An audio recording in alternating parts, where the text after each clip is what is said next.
सत श्री अकाल जी दोस्तों, एक बार फिर तो तुहाडा स्वागत है तुहाडे अपने चैनल जिंदगी जिंदाबाद दे विच।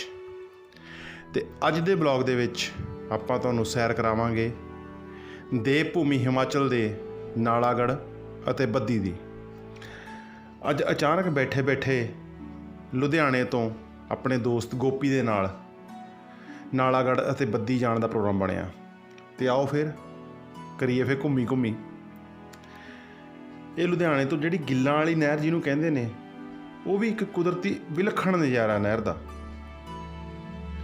अगे जाके यह नहर नीलो नहर दे विच मिल जाती है।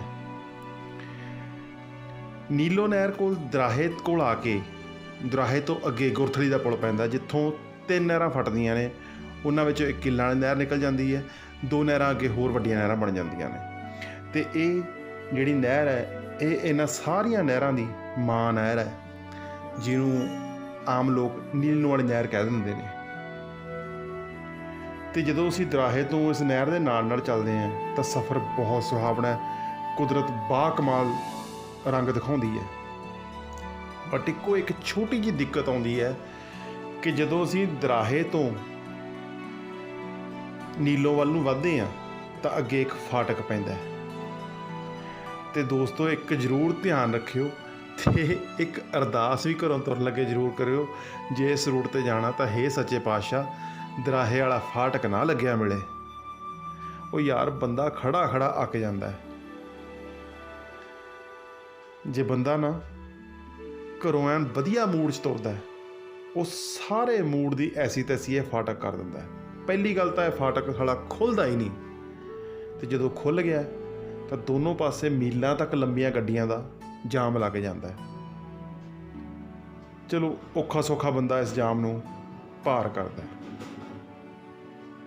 पर जिन्नी भी थकावट जां अकेवा इस फाटक ते जां इस जाम नाल हुंदा है, वो सारी थकावट नूं थकेवें नूं इस नहर दे आले दुआले दे कुदरती नज़ारे, इस नहर दे आले दुआले दा कुदरती सुहप्पण उस थकावट नूं उस अकेवें नूं दूर कर दिंदा है।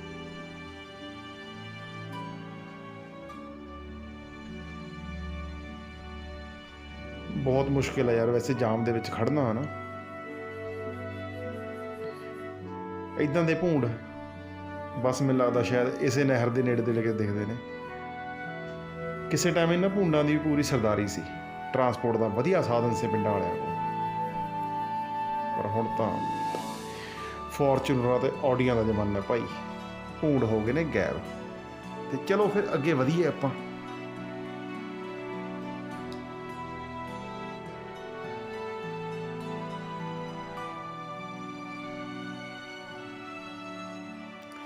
ये जिहड़ा ब्रिज है ये लुधियाने तो जिहड़ी नवीं चंडीगढ़ की लाइन तैयार हुई है, लुधियाने तो चंडीगढ़ बाय ट्रेन, बहुत वधिया सफ़र है। तो ये है जी नहर के कंढे ते गुरुद्वारा कटाना साहिब। बहुत ही ज़्यादा मानता है इस एरिए इस गुरुद्वारा साहिब की। तो किसी दिन आपां एक वक्खरा ब्लॉग इस गुरुद्वारा साहिब ते बनावांगे।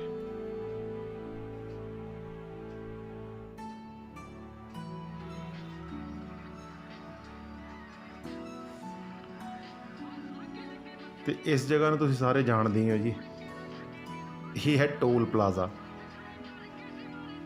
जिथे आम जनता नूं लुट्टिया जाता है।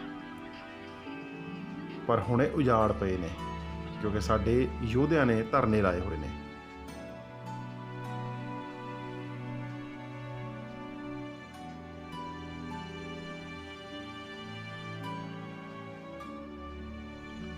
एक सच्ची गल दसां कि जिहड़ा बंदा ना कुदरत नाल प्यार करदा है उहदे लई वाकई ये नहर दा कंढा जिहड़ा ना किसी स्वर्ग तो घट नहीं, क्योंकि शहरां 'च तां ये नज़ारे देखण नूं नहीं मिलते।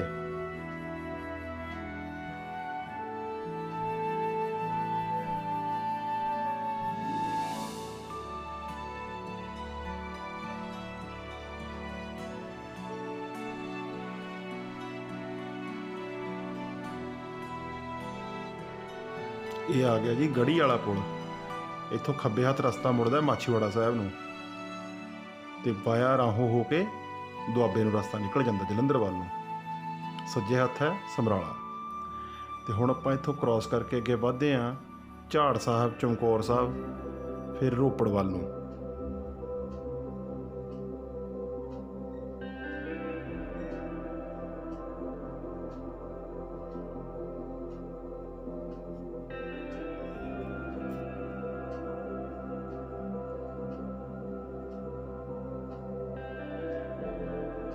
ਕਿਉਂਕਿ ਕਿਸੇ ਹੋਰ ਰੂਟ ਨਾਲੋਂ ਨਾ ਇਹ ਨਹਿਰ ਵਾਲਾ ਰੂਟ ਬਹੁਤ ਵਧੀਆ ਹੈ, ਸਮੂਥ ਰੋਡ ਹੈ।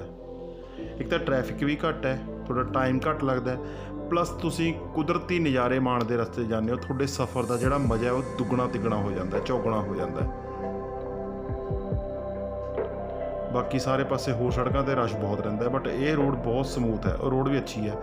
ਜਿਹੜੀ ਇਹ ਨਹਿਰ ਹੈ ਨੀਲੋਂ ਵਾਲੀ, ਇਹ ਉਹਦੇ ਉੱਤੇ ਅੰਗਰੇਜ਼ਾਂ ਦੀ ਕਾਰੀਗਰੀ ਹੈ, ਉਹਨਾਂ ਨੇ ਲੈਂਟਰ ਪਾ ਕੇ ਉੱਪਰ ਦੀ ਬਰਸਾਤੀ ਨਦੀ ਕੱਢੀ ਹੋਈ ਹੈ। ਲਓ ਜੀ, ਆਪਾਂ ਆ ਗਏ ਹਾਂ ਰੋਪੜ, ਜਿਹਨੂੰ ਕਿ ਰੂਪਨਗਰ ਵੀ ਕਿਹਾ ਜਾਂਦਾ ਹੈ।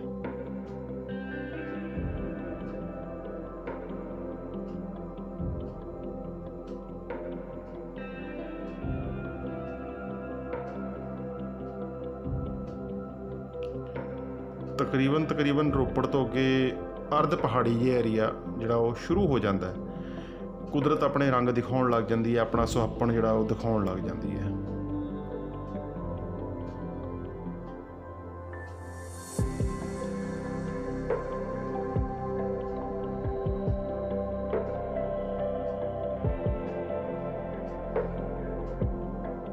ਪਹਿਲਾਂ ਤਾਂ ਸੜਕਾਂ ਵੀ ਬਹੁਤ ਖਸਤਾ ਹਾਲਤ ਸੀ ਤੇ ਬੜਾ ਔਖਾ ਹੁੰਦਾ ਸੀ ਸਫ਼ਰ ਕਰਨਾ। ਹੁਣ ਤਾਂ ਦਾਤੇ ਦੀ ਰਹਿਮਤ ਹੈ, ਚਲੋ ਸਰਕਾਰਾਂ ਨੇ ਕਿਸੇ ਪਾਸੇ ਤਾਂ ਚੰਗਾ ਕੰਮ ਕੀਤਾ, ਸੜਕਾਂ ਅੱਛੀਆਂ ਬਣ ਗਈਆਂ ਨੇ ਜਿਨ੍ਹਾਂ ਨਾਲ ਸਫ਼ਰ 'ਚ ਥਕਾਵਟ ਘੱਟ ਹੁੰਦੀ ਹੈ ਅਤੇ ਸਫ਼ਰ ਵਧੀਆ ਗੁਜ਼ਰ ਜਾਂਦਾ ਹੈ।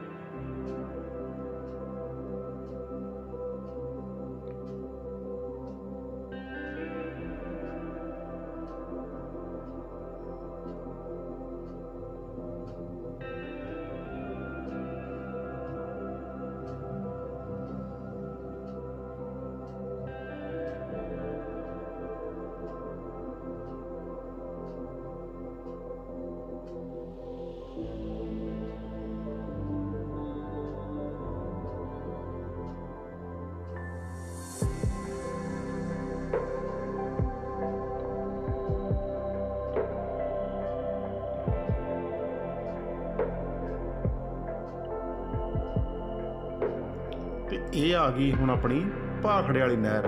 ਬੜਾ ਸੋਹਣਾ ਪੁਲ ਬਣਿਆ ਹੋਇਆ, ਬ੍ਰਿਜ ਬਣਿਆ ਹੋਇਆ, ਤੇ ਅੱਜ ਕੱਲ੍ਹ ਸੈਲਫੀ ਵਾਲਿਆਂ ਲਈ ਵਧੀਆ ਇੱਕ ਸੈਲਫੀ ਪੁਆਇੰਟ ਵੀ ਬਣ ਗਿਆ ਇਹ।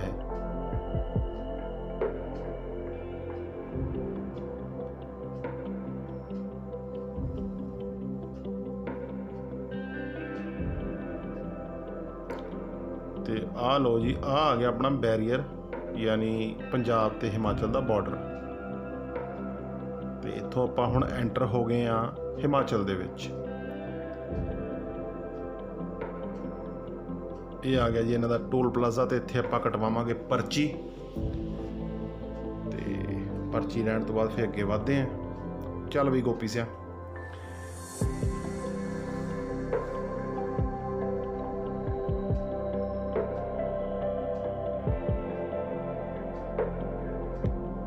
ਤੇ ਹੁਣ ਇੱਕ ਹੋਰ ਟੋਲ ਪਲਾਜ਼ਾ ਆ ਗਿਆ, ਬੈਰੀਅਰ ਆ ਗਿਆ। ਇੱਥੇ ਜਿਹੜਾ ਹਿਮਾਚਲ ਦਾ ਟੈਕਸ ਕੱਟਿਆ ਜਾਂਦਾ ਹੈ। ਤੇ ਗੋਪੀ ਕਿਉਂਕਿ ਕਮਰਸ਼ੀਅਲ ਗੇੜੇ ਤੇ ਆਇਆ, ਅਸੀਂ ਇੱਕ ਇੱਥੇ ਸਰੀਆ ਬਣਦਾ, ਉਹ ਸਰੀਆ ਵਾਲੀ ਫੈਕਟਰੀ ਜਾਣਾ ਮਾਲ ਹੈ, ਤੇ ਇਸ ਲਈ ਗੋਪੀ ਗਿਆ ਟੈਕਸ ਕਟਾਉਣ ਦੇ ਲਈ। ਇੱਕ ਦਿਨ ਦਾ ਟੈਕਸ ਉਹਨੇ ਕਟਾਇਆ, ਤੇ ਟੈਕਸ ਕਟਾ ਕੇ ਆਪਾਂ ਅੱਗੇ ਚੱਲਦੇ ਹਾਂ। ਚਲੋ ਜੀ, ਟੈਕਸ ਹੋ ਗਿਆ ਆਪਣਾ ਕਲੀਅਰ, ਤੇ ਹੁਣ ਆਪਾਂ ਬੇਫਿਕਰੇ ਹੋ ਕੇ ਆਪਣਾ ਸਫ਼ਰ ਕਰ ਸਕਦੇ ਹਾਂ। ਤੇ ਮੈਂ ਤਾਂ ਭਾਈ ਇਹੀ ਕਹੂੰਗਾ ਕਿ ਸਾਰੇ ਐਵੇਂ ਖੱਜਲ ਖੁਆਰੀ ਤੋਂ ਬਚਣ ਲਈ ਟੈਕਸ ਬਚਾਉਣ ਦੇ ਬਾਰੇ ਐਵੇਂ ਇਲੀਗਲ ਕੰਮ ਨਾ ਕਰੋ ਕਦੇ ਵੀ। ਜਿਹੜਾ ਇੱਕ ਦਿਨ, 2 ਦਿਨ ਜਾਂ ਹਫ਼ਤੇ ਦਾ ਜਾਂ ਮਹੀਨੇ ਦਾ ਟੈਕਸ ਬਣਦਾ, ਉਹ ਕਟਾ ਕੇ ਆਰਾਮ ਨਾਲ ਲੀਗਲੀ ਤੌਰ 'ਤੇ ਆਪਣਾ ਕੰਮ ਕਰੋ, ਤਾਂ ਕਿ ਤੁਸੀਂ ਬੇਫਿਕਰ ਹੋ ਕੇ ਆਪਣਾ ਸਫ਼ਰ ਕਰ ਸਕੋ, ਨਾ ਕਿ ਡਰ ਕੇ। ਤੇ ਇੱਥੋਂ ਜਿਹੜਾ ਆਪਣਾ ਕੱਚੇ ਪਹਾੜ ਹੈ ਉਹ ਸਟਾਰਟ ਹੋ ਜਾਂਦੇ ਨੇ। ਤੇ ਆਹ ਸਾਹਮਣੇ ਜਿਵੇਂ ਦੇਖਦੇ ਹੋ ਮਿੱਟੀ ਵਾਲਾ ਪਹਾੜ ਹੈ, ਇਹਨਾਂ ਨੂੰ ਕੱਚੇ ਪਹਾੜ ਵੀ ਕਹਿ ਦਿੰਦੇ ਆ ਪੰਜਾਬੀ ਦੇ ਵਿੱਚ। ਤੇ ਇਸ ਤੋਂ ਅੱਗੇ ਫਿਰ ਆਪਾਂ ਪਹਿਲਾਂ ਜਾਵਾਂਗੇ ਨਾਲਾਗੜ੍ਹ।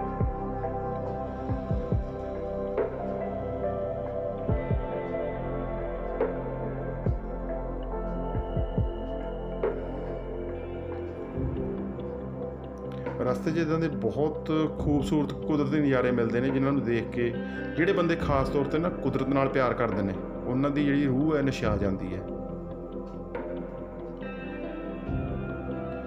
ਹੁਣ ਕਈ ਦੋਸਤ ਕਹਿਣਗੇ ਯਾਰ ਇਹ 'ਚ ਕਿਹੜੀ ਐਡੀ ਵੱਡੀ ਗੱਲ ਹੈ, ਆਸੇ ਪਾਸੇ ਦੇ ਨਜ਼ਾਰੇ ਦੇਖ ਕੇ ਖੁਸ਼ ਹੋਈ ਜਾਂਦੇ ਹੋ।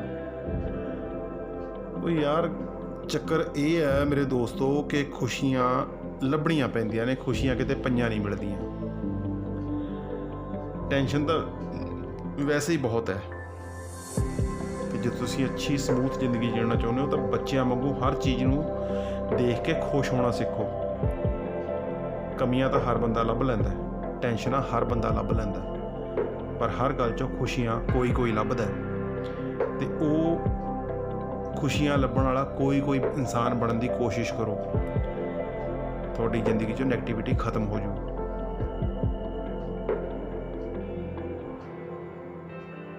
ਹੁਣ ਕਿਸੇ ਨੂੰ ਵੱਡੇ ਮੌਲਾਂ 'ਚ ਜਾ ਕੇ ਸ਼ਾਪਿੰਗ ਕਰਕੇ ਖੁਸ਼ੀ ਮਿਲਦੀ ਹੈ, ਕੋਈ ਬੰਦਾ ਵੈਸੇ ਨਹਿਰ ਦੇ ਕੰਢੇ 'ਤੇ ਬਹਿ ਕੇ ਕੁਦਰਤ ਨੂੰ ਦੇਖ ਕੇ ਖੁਸ਼ ਹੋ ਲੈਂਦਾ ਹੈ। ਖੁਸ਼ੀ ਤਾਂ ਅਸੀਂ ਲੱਭਣੀ ਹੈ ਕਿ ਖੁਸ਼ੀ ਸਾਨੂੰ ਚਾਹੀਦੀ ਕਿੱਦਾਂ ਦੀ ਹੈ, ਕਿੱਥੋਂ ਮਿਲਣੀ ਹੈ। ਔਰ ਇੰਨੀ ਵੀ ਗਰੰਟੀ ਹੈ ਕਿ ਉਹ ਮੌਲ ਵਾਲੇ ਬੰਦੇ ਨਾਲੋਂ ਉਹ ਨਹਿਰ ਦੇ ਕੰਢੇ 'ਤੇ ਬੈਠਾ ਬੰਦਾ ਵੱਧ ਖੁਸ਼ ਰਹੂ ਅਤੇ ਵੱਧ ਦੇਰ ਖੁਸ਼ ਰਹੂ, ਕਿਉਂਕਿ ਉਹ ਕੁਦਰਤ ਨਾਲ ਜੁੜਿਆ। ਅਤੇ ਕੁਦਰਤ ਨਾਲ ਜੁੜਨਾ ਸਿੱਖੋ। ਜਦੋਂ ਅਸੀਂ ਕੁਦਰਤ ਤੋਂ ਟੁੱਟ ਗਏ ਤਾਂ ਸਾਡੀ ਜ਼ਿੰਦਗੀ ਵੈਸੇ ਹੀ ਬੋਰਿੰਗ ਹੈ, ਅਸੀਂ ਵੈਸੇ ਹੀ ਖਤਮ ਹੈ। ਇਹ ਬਿਮਾਰੀਆਂ, ਇਹ ਟੈਨਸ਼ਨਾਂ, ਇਹ ਸਭ ਇਸੇ ਲਈ ਵੱਧ ਰਹੀਆਂ ਨੇ ਕਿਉਂਕਿ ਅਸੀਂ ਕੁਦਰਤ ਤੋਂ ਟੁੱਟ ਚੁੱਕੇ ਹਾਂ। ਸਾਨੂੰ ਕੁਦਰਤ ਨੂੰ ਮਾਨਣਾ ਨਹੀਂ ਆਉਂਦਾ, ਅਸੀਂ ਕੁਦਰਤ ਨੂੰ ਪਿਆਰ ਨਹੀਂ ਕਰਦੇ, ਸਗੋਂ ਸਾਡਾ ਜ਼ੋਰ ਲੱਗਿਆ ਕੁਦਰਤ ਨੂੰ ਵਿਗਾੜਨ 'ਤੇ, ਕੁਦਰਤ ਨੂੰ ਉਜਾੜਨ 'ਤੇ। ਕੁਦਰਤ ਨੂੰ ਉਜਾੜੋ ਨਾ, ਕੁਦਰਤ ਨੂੰ ਵਿਗਾੜੋ ਨਾ। ਇਹ ਤੁਹਾਡਾ ਬਹੁਤ ਵੱਡਾ ਗੁਨਾਹ ਹੈ। ਤੁਸੀਂ ਬਹੁਤ ਵੱਡੇ ਗੁਨਾਹਗਾਰ ਹੋ, ਕਿਸੇ ਹੋਰ ਦੇ ਨਹੀਂ, ਆਪਣੀਆਂ ਆਉਣ ਵਾਲੀਆਂ ਨਸਲਾਂ ਦੇ। ਆਪਣੀਆਂ ਆਉਣ ਵਾਲੀਆਂ ਨਸਲਾਂ ਲਈ ਕੋਈ ਚੰਗੀ ਚੀਜ਼ ਧਰਤੀ 'ਤੇ ਛੱਡ ਕੇ ਜਾਓ, ਧਰਤੀ ਦੀ ਸ਼ਕਲ ਨਾ ਵਿਗਾੜ ਕੇ ਜਾਓ।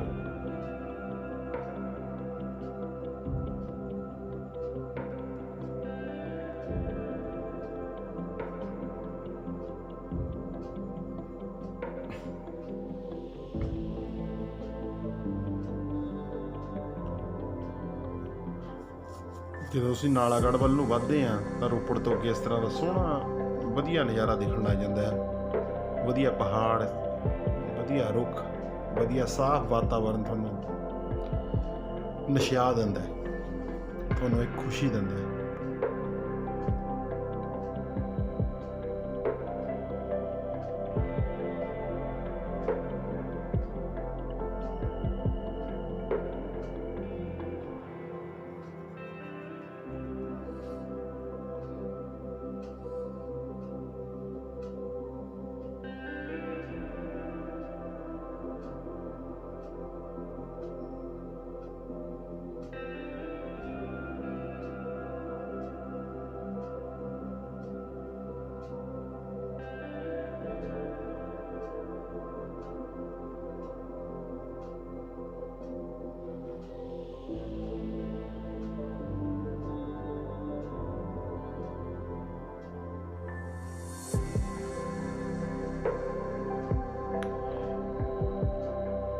ਇਹ ਜਿਹੜੇ ਨਾਲਾਗੜ੍ਹ ਤੇ ਬੱਦੀ ਨੇ ਨਾ, ਇਹ ਅੱਜ ਦੇ ਦੌਰ ਦੇ ਵਿੱਚ ਹਿਮਾਚਲ ਦੀ ਇੰਡਸਟਰੀਅਲ ਹੱਬ ਬਣ ਚੁੱਕੇ ਨੇ।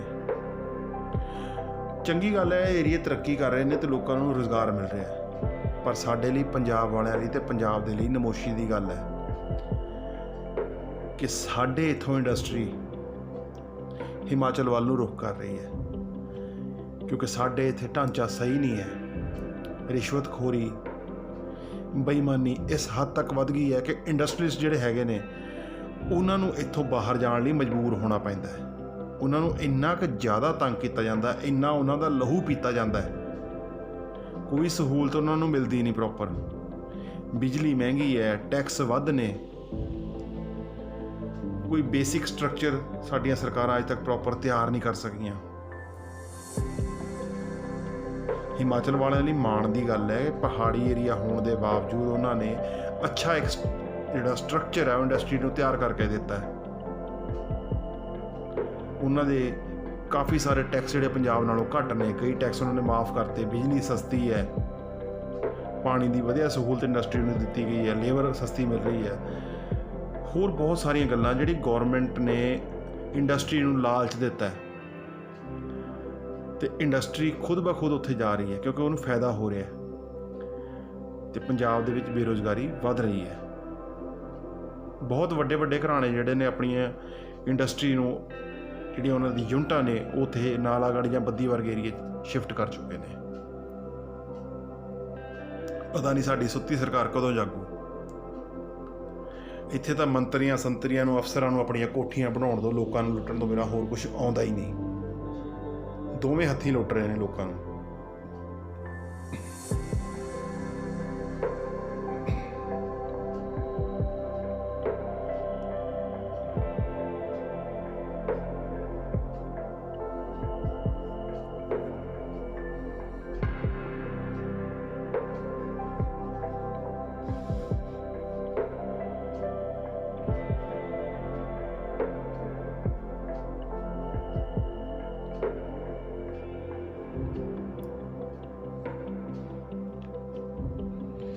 ਅਤੇ ਹੁਣ ਅਸੀਂ ਜਿਹੜੀ ਸਾਡੀ ਪਹਿਲੀ ਮੰਜ਼ਿਲ ਸੀ ਨਾਲਾਗੜ੍ਹ, ਅਸੀਂ ਉੱਥੇ ਆ ਪਹੁੰਚੇ ਹਾਂ। ਇਹ ਫਾਊਂਡਰੀ ਹੈ ਇੱਕ, ਇੱਥੇ ਸਰੀਆ ਤਿਆਰ ਕੀਤਾ ਜਾਂਦਾ ਹੈ ਅਤੇ ਗੋਪੀ ਹੈ ਜੋ ਉਹਦੇ ਕੁਛ ਰਾ ਮਟੀਰੀਅਲ ਦੀ ਜਿਹੜੀ ਡਿਲੀਵਰੀ ਹੈ ਉੱਥੇ ਦੇਣ ਆਇਆ। ਅਤੇ ਮੇਰਾ ਵੀ ਦਿਲ ਕੀਤਾ ਚੱਲ ਯਾਰ ਘਰੇ ਬੋਰ ਹੋ ਰਹੇ ਆਪਾਂ, ਘੁੰਮ ਕੇ ਆਉਂਦੇ ਹਾਂ, ਅਤੇ ਮੈਂ ਵੀ ਗੋਪੀ ਦੇ ਨਾਲ ਘੁੰਮਣ ਆ ਗਿਆ। ਬਹੁਤ ਵੱਡੀ ਜਿਹੜੀ ਹੈ ਫਾਊਂਡਰੀ ਹੈ, ਫਰਨੈਸ ਲੱਗੀ ਹੈ, ਸਰੀਏ ਤਿਆਰ ਹੁੰਦੇ ਨੇ। ਆ ਦੇਖੋ, ਇਹ ਤਿਆਰ ਮਾਲ ਹੈ ਜਿਹੜਾ ਗੱਡੀਆਂ 'ਚ ਲੋਡ ਕੀਤਾ ਜਾ ਰਿਹਾ।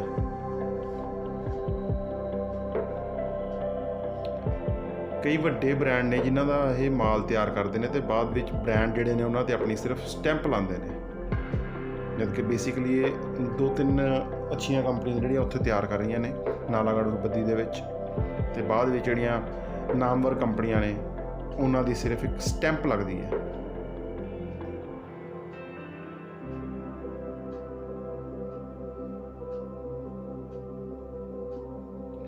ਬਹੁਤ ਵੱਡੇ ਏਰੀਏ 'ਚ ਫੈਲੀ ਹੋਈ ਹੈ ਫੈਕਟਰੀ ਇਹ, ਅਤੇ ਬੜਾ ਵੱਡਾ ਸਟਰਕਚਰ ਹੈ। ਮੈਂ ਖੁਦ ਪਹਿਲੀ ਵਾਰ ਦੇਖਿਆ ਅਤੇ ਮੈਨੂੰ ਕਾਫੀ ਕਈ ਚੀਜ਼ਾਂ ਨਵੀਆਂ ਦੇਖਣ ਨੂੰ ਮਿਲੀਆਂ ਨੇ। ਕੋਈ ਅਜੀਬ ਚੀਜ਼ਾਂ ਸੀ, ਅਤੇ ਜਿੱਦਾਂ ਇਹ ਪਹਿਲਾਂ ਸਕ੍ਰੈਪ ਨੂੰ ਪਿਘਲਾ ਕੇ ਇੱਕ ਛੜ ਤਿਆਰ ਕੀਤੀ ਜਾਂਦੀ ਹੈ ਅਤੇ ਫਿਰ ਇਸ ਤੋਂ ਬਾਅਦ ਇਸ ਤੋਂ ਸਰੀਆ ਤਿਆਰ ਹੁੰਦਾ, ਸਰੀਏ ਦੀ ਖਿਚਾਈ ਕੀਤੀ ਜਾਂਦੀ ਹੈ।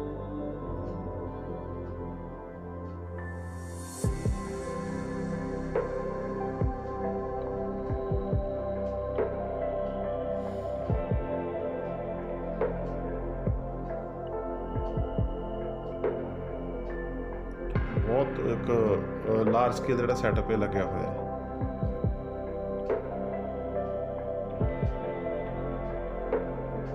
ਇਸ ਜਗ੍ਹਾ ਦੇ ਉੱਤੇ ਇੱਕ ਬਹੁਤ ਵੱਡਾ ਜਿਹੜਾ ਮੈਗਨੇਟ ਲਾਇਆ ਗਿਆ, ਉਹ ਜਿਹੜੇ ਟਰੱਕ ਸਕ੍ਰੈਪ ਦੇ ਆਉਂਦੇ ਨੇ ਉਹਨਾਂ ਵਿੱਚੋਂ ਮੈਗਨੇਟ ਉਹ ਜਿਹੜਾ ਸਕ੍ਰੈਪ ਨੂੰ ਚੁੱਕ ਲੈਂਦਾ ਅਤੇ ਬਾਅਦ ਵਿੱਚ ਭੱਠੀ ਦੇ ਕੋਲ ਜਾ ਕੇ ਉਸ ਸਕ੍ਰੈਪ ਨੂੰ ਉਸ ਮੈਗਨੇਟ ਤੋਂ ਛੁਡਵਾ ਦਿੱਤਾ ਜਾਂਦਾ ਅਤੇ ਬਾਅਦ ਵਿੱਚ ਉਸ ਜਿਹੜਾ ਮੈਟਲ ਦਾ ਸਕ੍ਰੈਪ ਹੈ ਉਹਨੂੰ ਪਿਘਲਾ ਕੇ, ਜਿਹੜੀਆਂ ਤੁਹਾਨੂੰ ਪਹਿਲਾਂ ਉਹ ਰੋਡਸ ਦਿਖਾਈਆਂ ਸੀ, ਉਹ ਰੋਡਸ ਤਿਆਰ ਕੀਤੀਆਂ ਜਾਂਦੀਆਂ ਨੇ ਅਤੇ ਉਹਨਾਂ ਰੋਡਸ ਤੋਂ ਬਾਅਦ ਵਿੱਚ ਸਰੀਆ ਤਿਆਰ ਹੁੰਦਾ ਹੈ। ਕਾਫੀ ਲੰਬਾ ਪ੍ਰੋਸੈਸ ਹੈ, ਮਿਹਨਤ ਵੀ ਬਹੁਤ ਲੱਗਦੀ ਹੈ ਲੋਕਾਂ ਦੀ। ਧਾਨੇ ਜਿਹੜੇ ਇੱਥੇ ਕੰਮ ਕਰਦੇ ਨੇ ਇੰਨੀ ਗਰਮੀ ਦੇ ਵਿੱਚ, ਇਹਨਾਂ ਭੱਠੀਆਂ ਦੇ ਕੋਲ ਖੜ੍ਹਨਾ, ਪਿਘਲਦੇ ਹੋਏ ਲੋਹੇ ਦੇ ਕੋਲ ਇੰਨੇ ਟੈਂਪਰੇਚਰ ਦੇ ਵਿੱਚ ਕੰਮ ਕਰਨਾ, ਆਈ ਥਿੰਕ ਹਰੇਕ ਦੇ ਵੱਸ ਦੀ ਗੱਲ ਨਹੀਂ। ਬਟ ਜਿਹੜਾ ਢਿੱਡ ਹੈ ਬਹੁਤ ਕਾਰਜਕਰ ਹੁੰਦਾ, ਰੋਟੀ ਖਾਤਰ ਬੰਦਾ ਬਹੁਤ ਕੁਛ ਕਰਦਾ ਹੈ। ਮਾਲਕ ਸਭ ਨੂੰ ਰੱਜਵੀਂ ਰੋਟੀ ਦੇਵੇ, ਤੰਦਰੁਸਤੀਆਂ ਬਖਸ਼ੇ।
ਹੁਣ ਆਪਣਾ ਜਿਹੜਾ ਇੱਥੇ ਦਾ ਕੰਮ ਸੀ ਉਹ ਨਿਬੜ ਗਿਆ ਤੇ ਹੁਣ ਆਪਾਂ ਅੱਗੇ ਚੱਲਦੇ ਹਾਂ ਬੱਦੀ ਨੂੰ।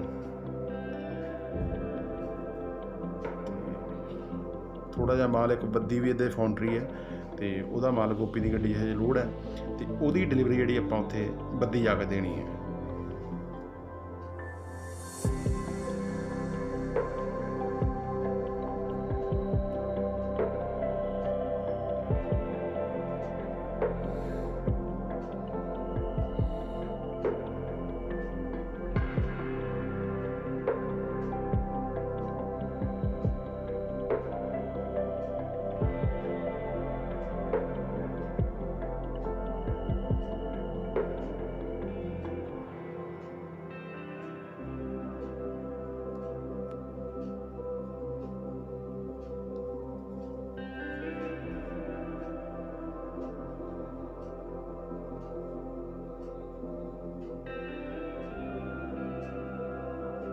ਕਾਫੀ ਸ਼ਾਂਤਮਈ ਜਿਹਾ ਏਰੀਆ, ਬਹੁਤ ਸੋਹਣਾ ਖੁੱਲ੍ਹਾ ਡੁੱਲਾ ਵਾਤਾਵਰਨ ਹੈ, ਸਾਫ ਸੁਥਰਾ ਵਾਤਾਵਰਨ ਹੈ, ਕੋਈ ਪੋਲਿਊਸ਼ਨ ਨਹੀਂ, ਕੋਈ ਜ਼ਿਆਦਾ ਸ਼ੋਰ ਸ਼ਰਾਬਾ ਨਹੀਂ, ਅੱਛਾ ਵਧੀਆ ਏਰੀਆ, ਪੀਸਫੁਲ।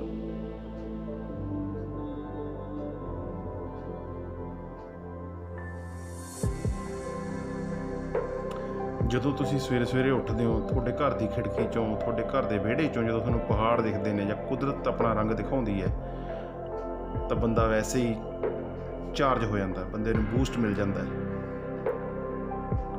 ਸ਼ਾਇਦ ਇਹੀ ਗੱਲ ਹੈ ਕਿ ਜਿਹੜੇ ਸਾਡੇ ਪਹਾੜੀ ਵੀਰ ਨੇ ਉਹ ਹਮੇਸ਼ਾ ਚਾਰਜ ਰਹਿੰਦੇ ਨੇ, ਵਧੀਆ ਸਫੁਰਤੀ ਰਹਿੰਦੀ ਹੈ ਉਹਨਾਂ 'ਚ।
ਜਿਉਂ-ਜਿਉਂ ਅਸੀਂ ਨਾਲਾਗੜ੍ਹ ਤੋਂ ਬੱਦੀ ਵੱਲ ਨੂੰ ਵੱਧਦੇ ਹਾਂ ਤਾਂ ਕਦੇ-ਕਦੇ ਇਉਂ ਭੁਲੇਖਾ ਪੈਂਦਾ ਹੈ ਕਿ ਅਸੀਂ ਸ਼ਾਇਦ ਲੁਧਿਆਣੇ ਦੇ ਕਿਸੇ ਇੰਡਸਟਰੀ ਏਰੀਏ 'ਚ ਘੁੰਮ ਰਹੇ ਹਾਂ, ਕਿਉਂਕਿ ਛੋਟੀਆਂ-ਛੋਟੀਆਂ ਵੱਡੀਆਂ-ਵੱਡੀਆਂ ਇੰਡਸਟਰੀਆਂ ਕਾਫੀ ਨੇ ਔਰ ਉਸੇ ਤਰ੍ਹਾਂ ਨਿੱਕੇ-ਨਿੱਕੇ ਮਜ਼ਦੂਰਾਂ ਦੀਆਂ ਕਲੋਨੀਆਂ ਵੀ ਬਣ ਗਈਆਂ ਨੇ।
ਹੁਣ ਅਸੀਂ ਜਿਹੜਾ ਬੱਦੀ 'ਚ ਐਂਟਰ ਹੋ ਗਏ ਹਾਂ ਤੇ ਇੱਥੋਂ ਇੰਡਸਟਰੀ ਏਰੀਆ ਸਾਰਾ ਸਟਾਰਟ ਹੋ ਜਾਂਦਾ ਹੈ।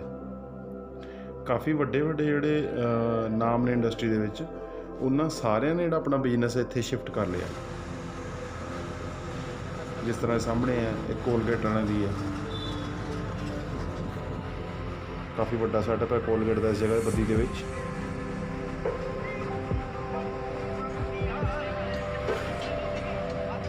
ਮੈਡੀਸਨ ਬਣਾਉਣ ਵਾਲੀਆਂ ਬਹੁਤ ਸਾਰੀਆਂ ਕੰਪਨੀਆਂ ਜਿਹੜੀਆਂ ਬੱਦੀ 'ਚ ਇਸ ਟਾਈਮ ਆਪਣਾ ਕੰਮ ਕਰ ਰਹੀਆਂ ਨੇ।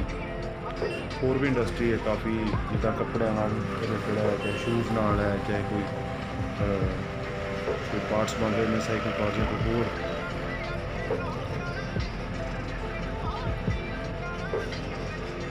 ਕਾਫੀ ਸਾਰੀ ਜਿਹੜੀ ਇੰਡਸਟਰੀ ਆ ਪੰਜਾਬ ਤੋਂ ਮਾਈਗ੍ਰੇਟ ਹੋ ਕੇ ਬੱਦੀ ਆ ਚੁੱਕੀ ਹੈ।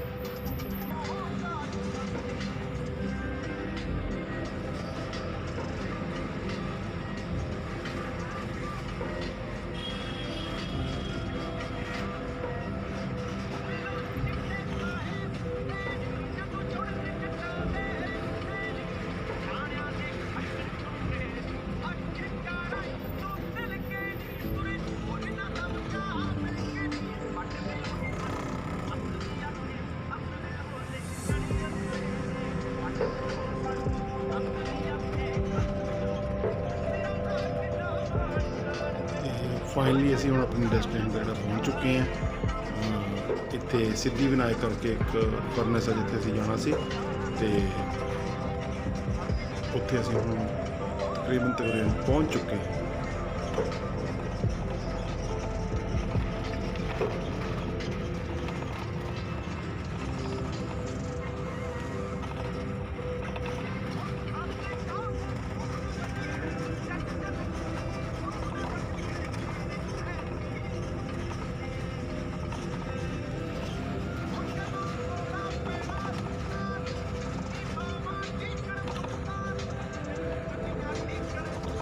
ਪਰ ਹੁਣ ਜਿਹੜਾ ਸਾਨੂੰ ਕੈਮਰਾ ਇੱਥੇ ਬਾਹਰ ਹੀ ਬੰਦ ਕਰਨਾ ਪੈਣਾ, ਕਿਉਂਕਿ ਇਸ ਇੰਡਸਟਰੀ ਦੇ ਵਿੱਚ ਕੈਮਰਾ ਜਿਹੜਾ ਉਹ ਸਟ੍ਰਿਕਟਲੀ ਬੈਨ ਹੈ। ਕੈਮਰਾ ਅੰਦਰ ਜਾਣ ਦੀ ਬਿਲਕੁਲ ਆਗਿਆ ਨਹੀਂ ਹੈ। ਅਤੇ ਹੁਣ ਅਸੀਂ ਆਪਣਾ ਕੰਮ ਨਿਬੇੜ ਕੇ ਉੱਥੋਂ ਜਿਹੜੀ ਹੈ ਵਾਪਸੀ ਕਰ ਲਈ ਹੈ। ਹਨੇਰਾ ਵੀ ਕਾਫੀ ਹੋ ਚੁੱਕਿਆ ਹੈ।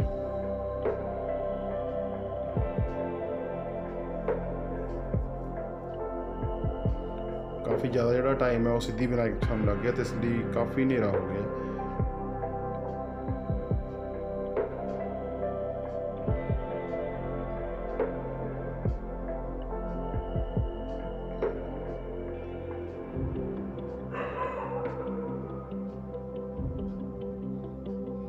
ਹਾਂ ਬਾਈ, ਕੋਈ ਤਗੜਾ ਹੀ ਸੰਜੂ ਬਾਬਾ ਯਾਨੀ ਸੰਜੇ ਦੱਤ ਦਾ ਫੈਨ ਲੱਗਦਾ, ਜਿਹਨੇ ਆਪਣੀ ਬੱਸ ਸਰਵਿਸ ਦਾ ਨਾਂ ਹੀ ਸੰਜੂ ਬਾਬਾ ਦੇ ਨਾਮ 'ਤੇ ਰੱਖਿਆ ਹੋਇਆ। ਬੜੇ ਬੜੇ ਆਸ਼ਕ ਨੇ, ਬੜੇ ਬੜੇ ਫੈਨ ਨੇ ਦੁਨੀਆ 'ਚ। ਅਤੇ ਇਸ ਟਾਈਮ ਨਾ ਬੱਦੀ 'ਚੋਂ ਵਾਪਸ ਆਉਂਦੇ ਸੱਚੀ ਇੱਦਾਂ ਲੱਗ ਰਿਹਾ ਕਿ ਜਿਵੇਂ ਅਸੀਂ ਲੁਧਿਆਣੇ ਕਿਸੇ ਜਮਾਲਪੁਰ ਜਾਂ ਫੋਕਲ ਪੁਆਇੰਟ ਦੇ ਏਰੀਆ 'ਚ ਘੁੰਮਦੇ ਹੋਈਏ। ਕਿਉਂਕਿ ਇੰਡਸਟਰੀ ਵੀ ਤਾਂ ਆਖਰ ਨੂੰ ਇੱਥੋਂ ਮਾਈਗ੍ਰੇਟ ਹੋਈ ਹੈ।